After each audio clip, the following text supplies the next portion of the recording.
मैं स्टॉक सी न्यूज़ बता देता हूँ आज की। वीरू आपने भी देखे होंगे, तो कुछ मिस हो जाए तो बताते चलिएगा। भाई हॉर्मास की कमेंट्री से एक बात तो क्लियर हो गई, रखिए आज फिर से मेटल पैक रडार पे। अगर कुछ होप्स बिल्डअप हो रही थी कि चाइना के एफएम साहब आएंगे और कुछ बढ़िया से स्टिमुलस डोल आउट करेंगे, तो ऐसा तो नहीं हुआ है। जब कच्चा तेल भी इस खबर पे ठंडा पड़ गया है तो मेटल्स रडार पर रखने चाहिए। देखते हैं आज का बिहेवियर। दूसरा हेडलाइन रिलेटेड लाइक स्टफ है। नहीं, जब मैं बोलूं वाले वाले दिखाइएगा। अच्छा, आप तो मेटल्स दिखा रहे हो, ठीक है, सॉरी। विप्रो रखिएगा स्क्रीन पे। भाई साहब, रिजल्ट्स के लिए बोर्ड मीट होनी थी 2 दिनों की, 16 और 17 अक्टूबर को। 17 अक्टूबर को आउटकम आना था, थर्सडे को इस हफ्ते। उस आउटकम में दरअसल नतीजों के साथ साथ अब विप्रो कह रहा है हम लोग बोनस इशुएंस भी कंसिडर करेंगे।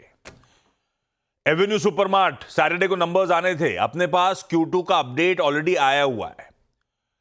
तो आए तो वही 14-14.5% मेरे ख्याल से Q2 अपडेट में मेंशन था। स्टैंडअलोन रेवेन्यू में इतनी ग्रोथ होगी, उतनी हुई। जो नहीं पता था वो ऑपरेशनल परफॉर्मेंस था, है ना। इसके नीचे का मामला गड़बड़ाया हुआ है।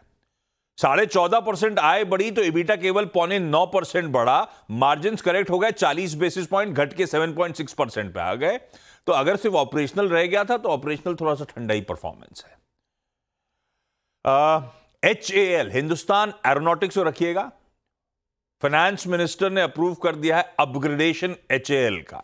इसे महारत्न का दर्जा दिया गया है।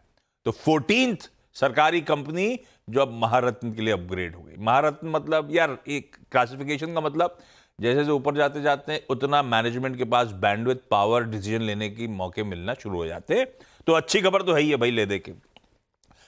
बजाज हाउसिंग फाइनेंस का 1 मंथ का जो लॉक इन पीरियड था शेयरधारकों का, लिस्टिंग के बाद से 1 महीने का लॉक इन आज खुल रहा है। हालांकि बहुत बड़ा ओवरहैंग शायद ना हो, क्योंकि ये जो 1 महीने का लॉक इन वाला पार्ट था, केवल 2% आउटस्टैंडिंग इक्विटी लॉक्ड इन थी, वो आज खुल रही होगी। फिर भी एक ओवरहैंग के तौर पे देख लेते हैं। सुदर्शन केमिकल्स, फ्राइडे को अपन गए थे तो बहुत बढ़िया तेजी थी। ह्यूबैक के पिगमेंट्स धंधे को एक्वायर करा था, याद होगा आपको। वो आपकी स्क्रीन पे गेन्स आ रहे हैं, 18-19% ऊपर था। खरीद तो रहे हैं, पैसे की जरूरत पड़ेगी। तो 16 अक्टूबर, आज हो गई 14, 15, 16, वेडनेसडे को बोर्ड मीट है परसों। QIP के जरिए फंड रेजिंग की तैयारी हो रही है। इस पे इस कंपनी का बोर्ड विचार करेगा।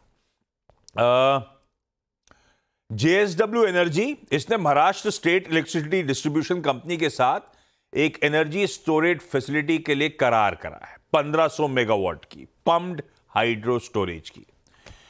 GSFC ये कह रहे हैं इन्होंने एक वडोदरा में प्लांट कमीशन करा है, एडिशनल कैपेसिटी ऐड होगी क्रिस्टल की।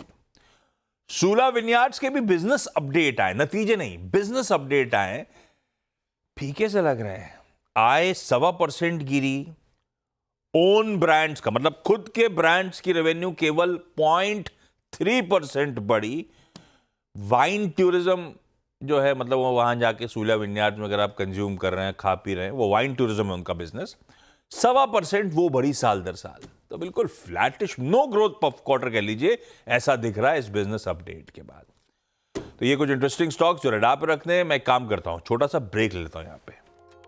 ब्रेक के बाद जब हम लोग लौटेंगे तो आज का इवेंट्स कैलेंडर और साथ साथ कमोडिटी स्ट्रैटेजी।